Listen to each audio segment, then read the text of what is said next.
આપણી સૌની સાથે મંચ ઉપર ઉપસ્થિત મારા સાથી મંત્રી શ્રી રમણભાઈ સોલંકી, શ્રી ઈશ્વરભાઈ પટેલ, શ્રી સંજયસિંહ મહિડા, મારા સાથી ધારાસભ્ય શ્રી માનસિંહ ચૌહાણ, શ્રી પંકજભાઈ દેસાઈ, શ્રી અંજુસિંહ ચૌહાણ, શ્રી રાજેશભાઈ ઝાલા, શ્રી કલ્પેશભાઈ પરમાર, શ્રી યોગેન્દ્રસિંહ પરમાર, પ્રદેશ ભાજપ મહામંત્રી શ્રી અજયભાઈ બ્રહ્મભટ્ટ, જિલ્લા ભાજપ પ્રમુખ શ્રીમતી નયનાબેન પટેલ, અમૂલ ડેરીના ચેરમેન શ્રી શોભેસિંહ પરમાર, પૂર્વ સાંસદ શ્રી રતનસિંહ રાઠોડ, જિલ્લા ભાજપ મહામંત્રી શ્રી રાજેશભાઈ પટેલ, શ્રી અપૂર્વ પટેલ, બક્ષીપંચ મોરચાના પ્રમુખ શ્રી કિરણસિંહ ડાભી, પૂર્વ ધારાસભ્ય શ્રી કનુભાઈ ડાભી, શ્રી રાજેશભાઈ પાઠક, તાલુકા પંચાયતના પ્રમુખ શ્રી અમરસિંહ રાઠોડ, કપડવંજ તાલુકા પંચાયતના પ્રમુખ શ્રી જે.કે. પરમાર, ઠાસરા તાલુકા પંચાયતના પ્રમુખ શ્રીમતી ચંપાબેન ડાભી, કલેક્ટર શ્રી અમિત પ્રકાશ યાદવ, જિલ્લા વિકાસ અધિકારી શ્રી જયંત માનકડે, નડિયાદ મહાનગરપાલિકાના કમિશનર શ્રી G.H. સોલંકી, ફાગવેલ ગ્રામ પંચાયતના સરપંચ શ્રીમતી શાંતાબેન રાઠોડ, આમંત્રિત સર્વે મહાનુભાવો, પ્રેસ મીડિયાના મિત્રો, સૌને મારા નમસ્કાર. કેમ શાંત થઈ ગયા છો એકદમ? નવો તાલુકો, આટલો બધા જોશથી તમે આયા છો.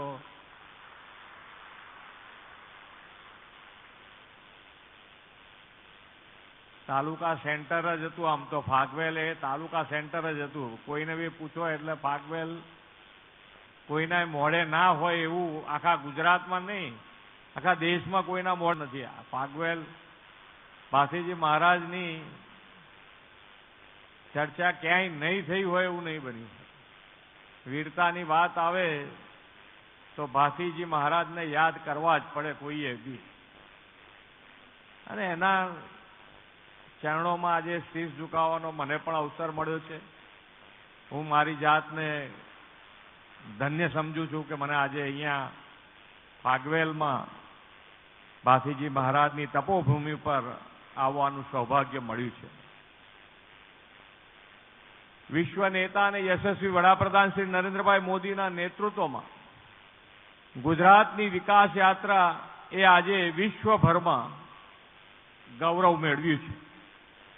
ગુજરાતના એ ગૌરવનો પાયો શ્રી મોદી સાહેબે 2002માં આ જ ફાગવેલની ધરતી ઉપરથી ભાથીજી મહારાજના આશીર્વાદ સાથે ગુજરાત ગૌરવ યાત્રા શરૂ કરીને નાખ્યો હતો 2002માં.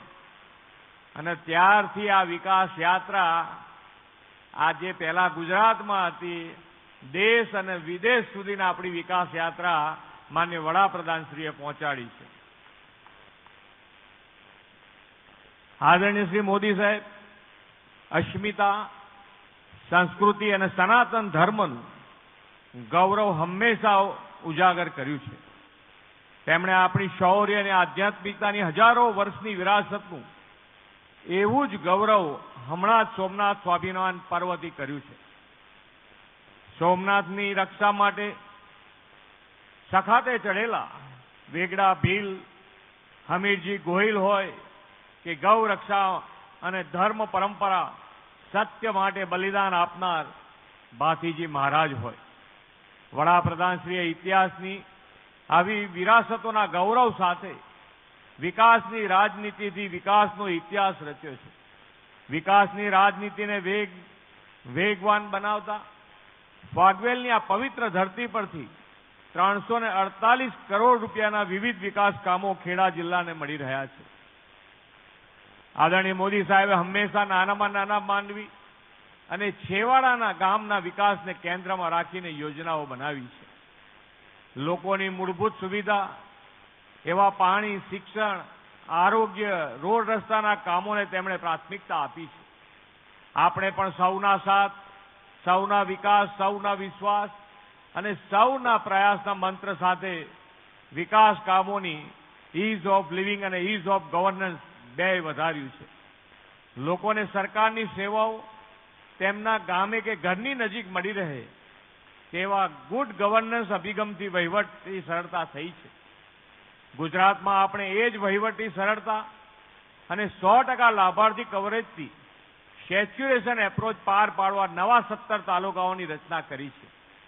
આ નવરચિત ફાગવેલ તાલુકાને આજે તાલુકા સેવા સદન માટેની જમીન ફાળવણી પણ આપણે કરી દીધી છે. અને અહીંયા આગળ હમણાં જમીન ફાળવણી કરી છે.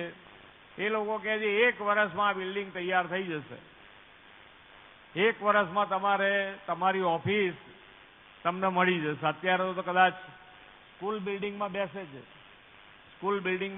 છે પણ જમીન આજે આપી દીધી છે એટલે વર્ષમાં તમારે તૈયાર થઈ જશે. તમારે દૂર ના જવું પડે, સમય બચે અને તાલુકા પ્લેસ બનવાથી ગ્રાન્ટોય વધારે આવે એટલે તમારે જે કામો કરાવવા હોય એ કરાવતા રહો. વડાપ્રધાનશ્રીના દિશા દર્શનમાં કેન્દ્ર સરકારનું આ વર્ષનું બજેટ કર્તવ્યોના આધાર લઈને બનાવવામાં આવ્યું છે. વિકસિત ભારત 2047 માટે વિકસિત ગ્રામની સંકલ્પના આ બજેટમાં આપણે જોઈ શકીએ છીએ.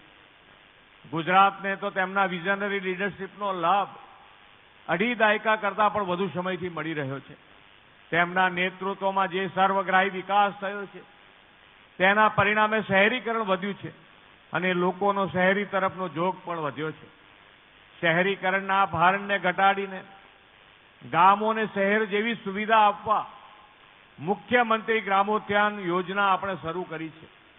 આ યોજના એટલા માટે શરૂ કરી છે કે જે તાલુકા સેન્ટરો છે પણ ત્યાં નગરપાલિકા નથી, તો આ તાલુકા સેન્ટરોનો વિકાસ કરવા માટે થઈ અને આ ગુજરાત સરકારે મુખ્યમંત્રી ગ્રામોત્થાન યોજના શરૂ કરી છે અને 114 આવા ગામો આપણે આવરી લીધા છે. અને આ જ યોજનાને આગળ વધારીશું તો જે ગામની વસ્તી 10,000 કરતાં વધારે હશે એ ગામના મથકોને પણ આની અંદર હવે નવી યોજના બનશે ત્યારે એની અંદર આવરી લઈશું આપણે. શ્રી મોદી સાહેબ હંમેશા કહ્યું છે કે ગામડું મજબૂત તો દેશ મજબૂત. આપણે એમના એ વિચારોને આત્મનિર્ભર સસ્ટેનેબલ ગામથી સાકાર કરવાનો સંકલ્પ આ મુખ્યમંત્રી ગ્રામોત્થાન યોજનાથી અમલી કર્યો છે. વડાપ્રધાનશ્રીએ આઝાદીની શતાબ્દીએ વિકસિત ભારત 2047 માટે વિકસિત ગામ અને વિકસિત રાજ્યનું આહવાન કર્યું છે. આ ખેડા જિલ્લો તો આઝાદીની ચળવળમાં સરદાર સાહેબની આગેવાનીમાં અગ્રેસર રહેલો જિલ્લો છે. સરદાર સાહેબ એક અને અખંડ ભારતનો નિર્ધાર પાર પાડ્યો. હવે મોદી સાહેબના નેતૃત્વમાં ભારત આત્મનિર્ભર વિશ્વગુરુ બની રહ્યું છે. તેમના બેસ્ટ ઇન્ફ્રાસ્ટ્રક્ચર, સ્માર્ટ, સસ્ટેનેબલ અને ગ્રીન ગ્રોથ સાથેના વિકાસથી આપણે ગુજરાતને અગ્રેસર રાખવું છે. એ માટે મોદી સાહેબે વોકલ ફોર લોકલ અને લોકલ ફોર ગ્લોબલનો મંત્ર આપ્યો છે. વધુમાં વધુ સ્વદેશી વસ્તુઓ અપનાવીને આપણે એ મંત્રને ચરિતાર્થ કરવા હર ઘર સ્વદેશી, ઘર ઘર સ્વદેશીના શપથ પણ લેવાના છે. સ્વદેશીને પ્રોત્સાહન આપતા વિકસિત ખેડાથી વિકસિત ગુજરાત અને વિકસિત ગુજરાતથી વિકસિત ભારત માટે આવો આપણે સૌ સાથે મળી અને આગળ વધીએ એ જ અપેક્ષા સાથે વિરમું છું. ભારત માતા કી જય. વંદે માતરમ. જય જય ગરવી ગુજરાત.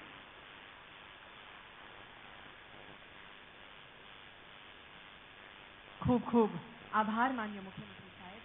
આપની ગરિમામય ઉપસ્થિતિ, આપના વિશ્વાસ.